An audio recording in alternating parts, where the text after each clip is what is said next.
Bismillahirrahmanirrahim. Assalamualaikum warahmatullahi wabarakatuh. Alhamdulillahirabbil alamin wassalatu wassalamu ala asyrafil anbiya'i wal mursalin sayyidina Muhammadin wa ala alihi wa ashabihi ajma'in. Faqala Allah ta'ala fi kitabihil karim ba'da a'udzu billahi minasyaitonir rajim. Ya ayyuhalladzina amanu taqullaha haqqa tuqatih wa la tamutunna illa wa antum muslimun. Hadirin jamaah rahimakumullah, hari ini hari Rabu tanggal 22 April 2020, sudah benar-benar di penghujung Sya'ban 1441 Hijriah. Sebentar lagi kita menyambut hadirnya Syahrul Azimun Mubarakun, Syahrul Ramadan. Allahumma barik lana fi Ramadan, ya Allah berkahilah kami dalam bulan Ramadan, semua bulan Ramadan termasuk tahun ini. Kali ini kita akan membahas satu hadis. Hadis ini berbunyi qala an-nabiy sallallahu alaihi wasallam la tunqadanna 'ural islami urwatan fa kullaman taqadat 'urwatun tashabbatha an-nas billati taliha fa awwaluhunna naqdan al-hukmu wa akhiruhunna as-shalah. Sungguh ikatan Islam akan terurai simpul demi simpul. Setiap kali satu simpul terurai, manusia bergelayutan pada simpul berikutnya.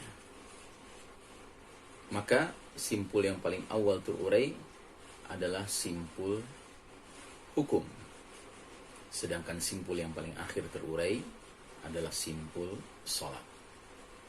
Masya Allah. Dari hadis ini kita melihat betapa dalam perjalanan sejarah umat Islam hadis ini menjadi kenyataan. Kita tahu bahwa dalam hadis periodisasi atau hadis ringkasan sejarah umat Islam, umat ini mengalami babak demi babak, periode demi periode perjalanan sejarahnya, dan jumlah total periode itu hanya 5, dan kita sekarang berada di periode keempat, di mana Nabi Muhammad SAW menyebutkan bahwa periode keempat ini adalah periode kepemimpinan Mulkan Jabriyah, para penguasa yang memaksakan kehendak mereka. Dan ini merupakan periode yang paling kelam dalam sejarah umat Islam. Nah, kalau kita kaitkan dengan hadis ini, mari kita lihat. Periode pertama adalah periode an-nubuwah, kenabian.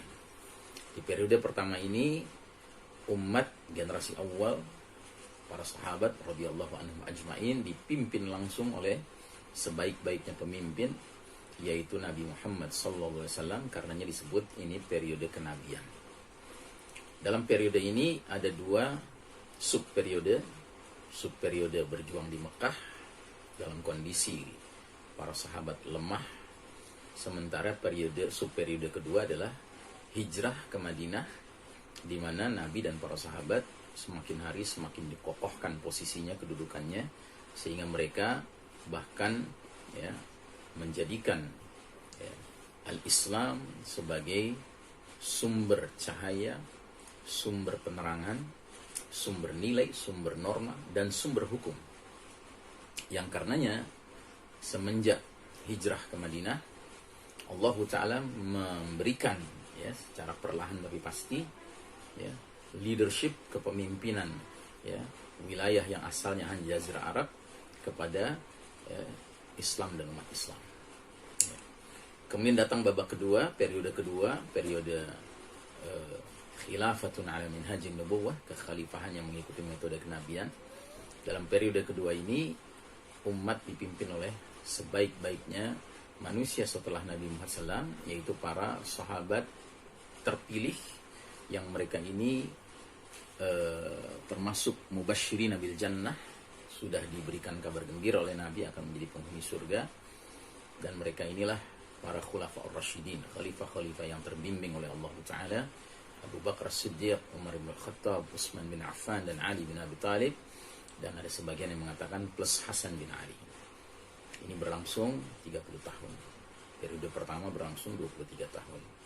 dengan komposisi 13 tahun berjuang dalam kondisi masih lemah, banyak mengalami persekusi, penganiayaan selama 13 tahun. Dan pada bahagian yang berikutnya setelah hijrah ke Madinah, menguat posisi umat ya, selama 10 tahun di Madinah, sampai dari Madinah itulah ya bercahaya, cahaya Islam itu, cahaya Al-Quran itu menyinari seluruh Jaziratul Arab ya, sehingga Jaziratul Arab sepenuhnya hidup dalam naungan Nurul Islam, padahal tadinya di dalam naungan ya, Zulumatil Jahiliyah, kegelapan jahiliyah. Nah, di babak kedua pun semakin meluas wilayah umat Islam, sehingga Persia dimasuki oleh cahaya Al-Quran, Rum, ya, Romawi dimasuki cahaya Al-Quran. Terus datang babak ketiga, era Mulkan Adhan, raja-raja menggigit. Nah, di babak ketiga ini, Mulkan Adhan ini, pada hakikatnya Nurul Islam, Nurul Quran juga masih tetap bercahaya, bersinar. Hanya saja ada sedikit perbedaan bahwa di babak ketiga ini pola penetapan siapa yang menjadi pemimpin itu berbeda dengan pola penetapan siapa yang menjadi khalifah sewaktu di babak kedua. Di babak kedua, setiap seorang khalifah wafat, maka ada ahlul halli wal aqd, ya, sekumpulan orang-orang terpercaya di tengah-tengah umat, tidak banyak jumlahnya. Mereka ini ahlul halli wal aqd yang dipercaya, diyakini akan menghasilkan, menetapkan ya siapa yang pantas menjadi khalifah Rashidah berikutnya. Ya. Begitulah peralihan dari Abu Bakar ke Umar, Umar ke Utsman, Utsman ke Ali, bahkan dari Ali ke Hasan. Tetapi di babak ketiga, ya, pola suksesinya sudah berubah, di mana kemudian penetapan khalifah berikutnya berlandaskan penunjukan dari khalifah sebelumnya. Jadi caranya meniru cara-cara kerajaan. Dan memang di babak ketiga itu kita menyaksikan dalam sejarah adanya satu keluarga besar ya, yang semuanya dianggap berdarah biru, yang mana kekhalifahan itu hanya bisa berpindah-pindah di kalangan mereka ya. Nah, jadi saudaraku rahimakumullah, namun ciri khas dari tiga babak pertama ini, 1, 2, dan 3 ini, kenabian, kemudian khilafah min hajin nubuwah, serta Mulkan Adhan ini, bahwasanya sumber hukum itu kembali kepada Allah Subhanahu wa taala, kitabullah wa sunnah Nabi Muhammad SAW. Ya. Sementara begitu kita memasuki babak keempat, ya, apa yang terjadi? Terbentuklah ya nation state, negara berlandaskan bangsa, bukan berlandaskan iman, bukan berlandaskan tauhid, bukan berlandaskan kitabullah ya. Dan sekalipun ada yang tetap menyebut dirinya Republik Islam misalnya, atau kerajaan Islam misalnya ya, tapi sesungguhnya ada hal yang berbeda, yaitu dalam hal bahwasanya pola penetapan siapa yang jadi pemimpinnya itu belum kembali seperti khilafah min hajin nubuwah ya. Tidak ada alul hali wal aqd ya. Bahkan kelak nanti kalau kita memasuki babak kelima, insya Allah, yang babak kelima itu juga kembali tegaknya khilafah min hajin nubuwah, terpilihnya atau menjadi pemimpinnya Al-Mahdi itu benar-benar sepenuhnya dalam tadbir Rabbani, dalam rekayasa Allah Subhanahu wa taala. Ya. Jadi Allah taala akan menunjuk ya orang-orang tertentu yang jumlah mereka seperti ahli Badar, ya, jumlah pasukan perang Badar 313 orang, terdiri dari orang-orang alim, orang-orang soleh, yang mereka ini kemudian diilhamkan oleh Allah taala untuk bersepakat menjadikan lelaki yang ternyata adalah Al-Mahdi sebagai Amirul Mukminin fi akhir zaman. Nah, tapi yang jelas kita kembali ke hadis urwatul terurainya ya, simpul demi simpul ikatan Islam ini. Kalau kita lihat setelah simpul hukum terurai ya, semenjak khilafah runtuh tahun 1924 1432 Hijriah, otomatis berbagai nation states ini sekalipun bersimbolkan Islam, mereka tidak murni menggunakan hukum Islam sebagai hukum Allah, sebagai hukum yang diberlakukan di wilayahnya gitu. Sekalipun Saudi misalnya, itu ada hukum pemikiran manusia yang terlibat di dalamnya. Ya. Nah, sehingga ada kasus-kasus orang mencuri tidak melulu ya solusinya di pengadilan itu dalam bentuk potong tangan, tapi bisa juga dikenakan denda. Ya. Nah, jadi saudaraku rahimakumullah, setelah simpul hukum ini terurai, maka simpul demi simpul lainnya pun mulai terurai. Sistem politik sudah tidak lagi menggunakan politik yang Islami. Sistem ekonomi sudah bukan lagi ekonomi yang Islami, bahkan ya, ekonomi ribawi. Ya. Kemudian pendidikan juga demikian, menjadi pendidikan yang sekularistik, materialistik, ya, tidak berfondasikan keimanan, ketauhidan, di mana seluruh disiplin ilmu ya dikembalikan kepada acuan keimanan, acuan Quran dan Sunnah. Ya. Begitu juga di bidang-bidang lainnya, bidang medis, ya kan? Di bidang farmasi, ya, pengobatan, ya kan? Di berbagai bidang, ya, bidang sosial, apalagi hiburan, ya. Itu sudah simpul-simpul Islam itu terurai. Nah, yang kita khawatirkan bahwa pada tahap yang sekarang kita sedang jalani ini, bahkan simpul yang terakhir yaitu simpul sholat tampaknya sudah mulai diacak-acak untuk terurai. Ya, kita seolah-olah sekarang ini ya diarahkan untuk merasa terbiasa untuk tidak sholat ke masjid, ya, terbiasa untuk tidak sholat Jumat. Ya, ini sebenarnya kita perlu sekali ya mengasah perasaan prihatin kita dalam situasi sekarang ini. Ya, jangan sampai kita kelamaan dalam kondisi seperti ini sehingga akhirnya ketika Allah izinkan ya, dan mudah-mudahan memang Allah izinkan kembalinya kita boleh ya sholat lagi di masjid, sholat Jumat lagi, ya kan, itu kemudian sekian banyak kaum muslimin sudah rontok semangat untuk ke masjidnya. Nauzubillah. Kalau itu terjadi berarti simpul yang terakhir ini benar-benar sudah terurai. Pada hakikatnya tanpa kejadian apa yang kita alami sekarang ini pun sesungguhnya sudah ada tanda-tanda bahwa simpul sholat ini terurai, yaitu fakta bahwa sedemikian ya, banyaknya mereka yang mengaku muslim diajak sholat, ya kan, itu berat sekali.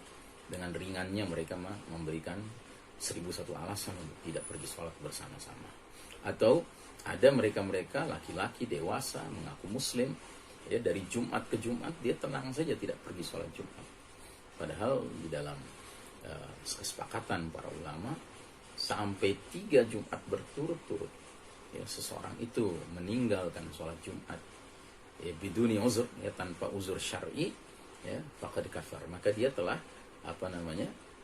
kafir, telah keluar dari Islam, dia terkena nawaqidul iman, ya pembatal keimanan, pembatal keislaman.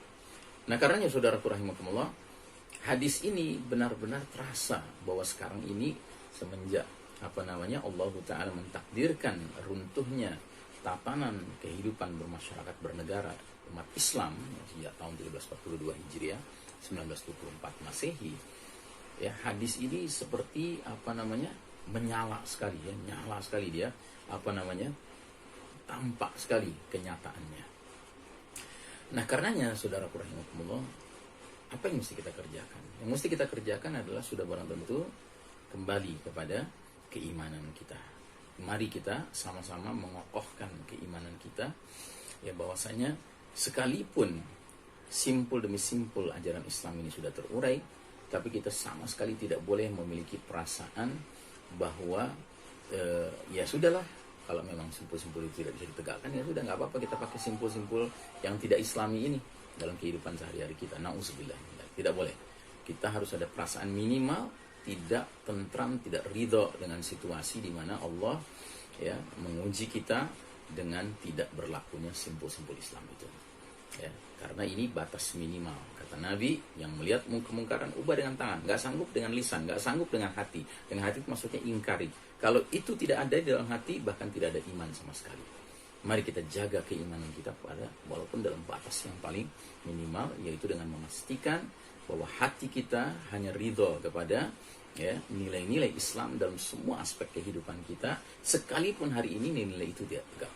Yang karenanya ya mudah-mudahan dengan keistiqomahan kita memelihara iman ini, semoga ya Allah Ta'ala menjadikan kita terpilih menjadi bahagian dari pasukan Al-Mahdi yang menegakkan ya Al-Islam di akhir zaman. Demikian, wassalamualaikum warahmatullahi wabarakatuh.